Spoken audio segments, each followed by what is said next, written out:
Hey, welcome back.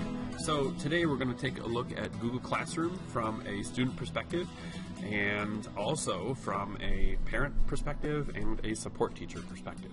And we're going to go over 4 quick things here. One is, I think the really great feature is that when a student is in Google Classroom, they can see sort of a lobby of all the classes that they're in. So let's say, for example, their social studies, their math, their science, their language arts. They can see a quick lobby view of all those classes and any upcoming assignments that they might have.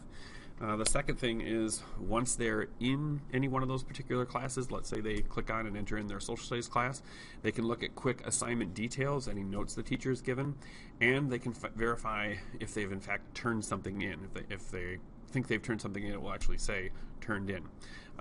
The third feature that I think is very helpful is that it clarifies and makes even easier the turning in process. Once a student has worked on an assignment and to go ahead and click turn in, it's super simple.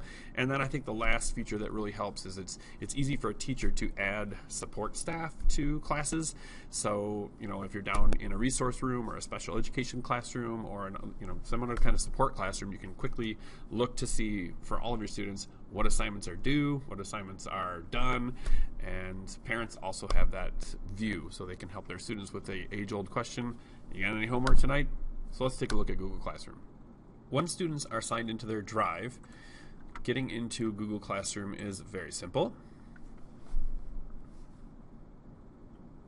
And here is that lobby view that I was talking about. As you can see in this demonstration, this particular student, or I am signed into a social studies class taught by Mrs. Casey and a science class taught by Mrs. Casey. And without even entering those classes, I can see that in social studies, my upcoming assignments, they only have one, and it's something called Blog Episode 10. And then over my science class, I've got a couple of upcoming assignments. One is called What is an Allele, and the other one is Human Inheritance and Human Genetics, or something like that.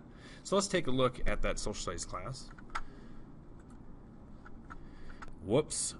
As you can see here, I've got a couple of late assignments. I forgot to turn in Mapping Lab, and I forgot to turn in the Nepal overview. Let's take a look at that Nepal overview.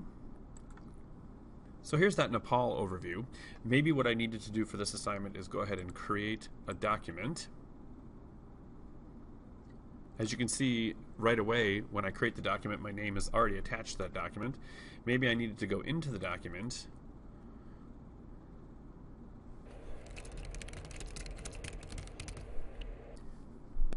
Once I've completed the assignment, the turning in process, as you can see, is quite simple.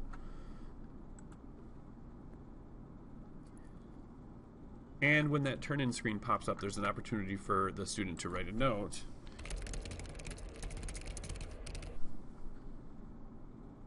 And they can submit that note to the teacher. And then the assignment is marked as done. Let's go back and look at the science class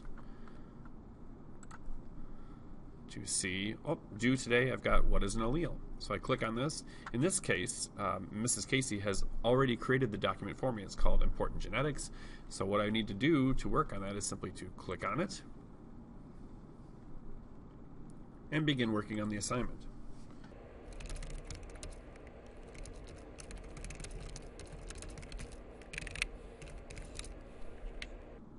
Once done, again, turn in.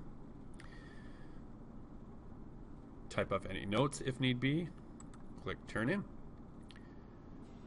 and then again from that class I can see that that assignment is in fact done. And there's a quick overview of Google Classroom for you. As you can see, it is very helpful for both students and parents and support staff. Thanks for checking in.